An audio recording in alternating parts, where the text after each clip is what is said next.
Hi, I'm Christy, and this is the fourth in a 5-part video series of orientation for prospective foster parents in the state of Arizona. In today's video, I'm going to cover especially the topic of adopting a child through foster care.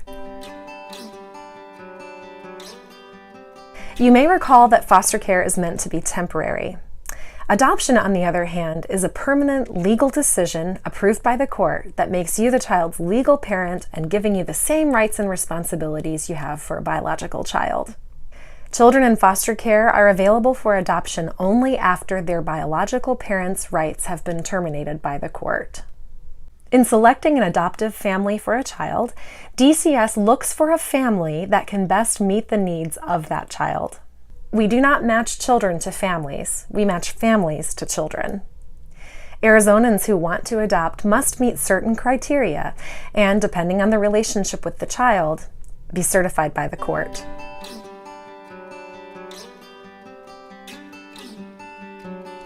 The basic certification requirements are pretty straightforward. You can be married, single, legally separated, or in a relationship. If you're married, both parties must complete all requirements. You must be at least 18 years old. You must be legally present in the United States, and this can include various forms of visas. You must pass an FBI and local criminal background check and have a Level 1 fingerprint clearance card issued by the Department of Public Safety. There are certain crimes that, if convicted, regardless of how long ago, would prevent you from receiving a Level 1 fingerprint clearance card. If you've been convicted of a non-appealable offense, you will not be able to adopt. And there are no exceptions. There are other crimes that may preclude you from receiving a Level 1 fingerprint clearance card, and yet other crimes that you can appeal. Please keep in mind that if you've had a non-felony DUI arrest in the last 5 years, you'll receive a restricted card, which means you will not be able to provide transportation.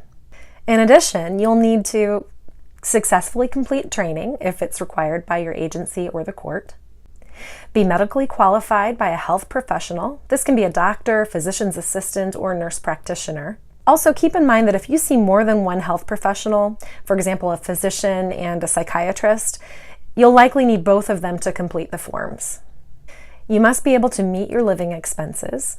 You need to participate in an extensive interview process, which is also known as the home study. Your licensing adoption worker will ask you very personal questions about your life, relationships, past and present. This is to help understand whether you're equipped to parent a child who's experienced trauma.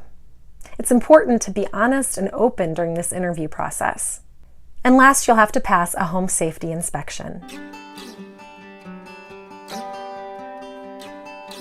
Pre-adoptive training is not required by Arizona state law.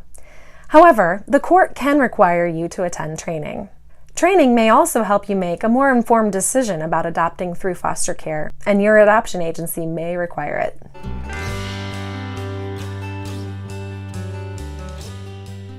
Being licensed as a foster parent is not a requirement for adoption. However, it may help you better understand the needs of children in foster care. Also, in some cases, licensed foster parents do not need to be certified to adopt children in DCS custody who are already in the foster parent's care. If you do become a licensed foster parent, please note that you will be expected to foster, as there is no foster adopt licensing category. Foster adopt is when there is a pre-adoptive child in the home and they become licensed for that child only.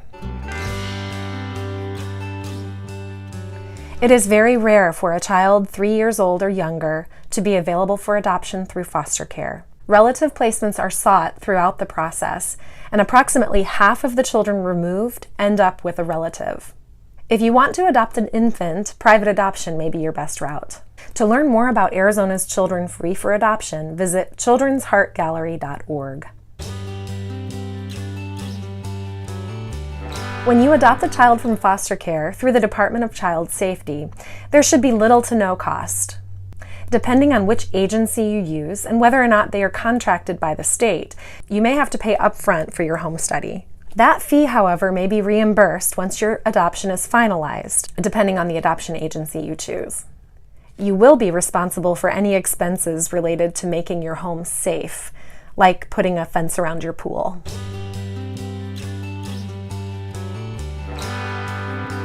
The time frame for placement of a child in your home varies, and it depends on a number of factors, including how broad your preferences are, your willingness to adopt a sibling group, your strengths related to the needs of a child, your willingness to work a transition plan, and the preferences of the child or youth. Remember, we find families for children, not children for families.